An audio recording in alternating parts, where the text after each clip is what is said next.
સવારે પથારીમાંથી બેઠા થતાં જ કરો આ કામ, પોઝિટિવિટીથી કિસ્મત ચમકી જશે। જેમ ઘરમાં વેન્ટિલેશનનો અભાવ ગુંગળામણનું કારણ બની શકે છે, તેવી જ રીતે ખરાબ વાસ્તુ નકારાત્મક ઉર્જા વધારી શકે છે। સવારના આ વાસ્તુ નિયમો આ ઉર્જાને દૂર કરવામાં અને ઘરમાં સકારાત્મકતા વધારવામાં મદદ કરે છે।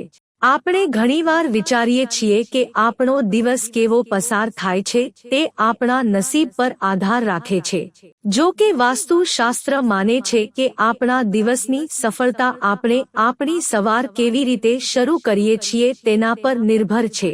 સવાર સકારાત્મક ઉર્જાથી ભરેલી હોય છે। સવારે ઉઠતાની સાથે જ થોડી નાની છતાં અસરકારક આદતો અપનાવવાથી ફક્ત આપણા મનને શાંત કરવામાં જ નહીં પણ આપણા ઘરમાં સંપત્તિ અને સમૃદ્ધિમાં પણ વધારો થશે। હથેળીઓ જુઓ।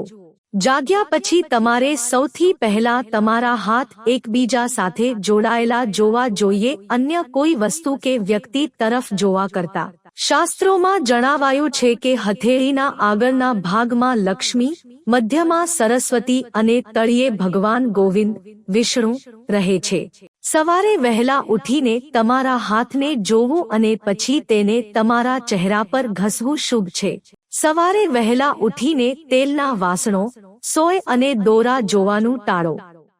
પૃથ્વીને નમન કરો। પથારીમાંથી ઉઠતા પહેલા તમારા હાથથી ધરતી માતાને સ્પર્શ કરો અને પ્રણામ કરો। તમારા પરિવારના દેવતાનું નામ લેવું પણ ખૂબ જ શુભ છે। વાંદરો, કૂતરો અથવા ડુક્કર જેવા કોઈ પણ પ્રાણીનું નામ લેવાનું ટાળો જેને ખરાબ શુકન માનવામાં આવે છે। સૂર્યદેવને જળ ચઢાવવું।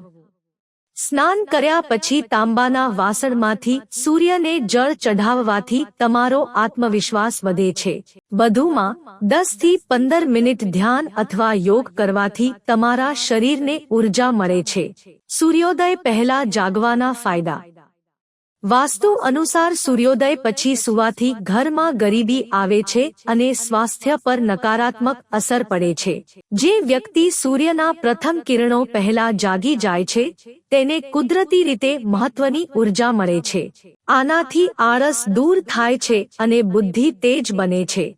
મુખ્ય પ્રવેશદ્વારની પવિત્રતા। જો ઘરની સ્ત્રીઓ કે વડીલો સવારે ઉઠ્યા પછી મુખ્ય દરવાજા પર થોડું પાણી છાંટી દે તો તે ખૂબ જ શુભ માનવામાં આવે છે। સ્વચ્છ મુખ્ય દરવાજો દેવી લક્ષ્મીને આમંત્રણ આપે છે। ખાતરી કરો કે દરવાજા પાસે કોઈ કચરો કે ગંદકી ન હોય। તુલસીના છોડને પાણી ચઢાવો।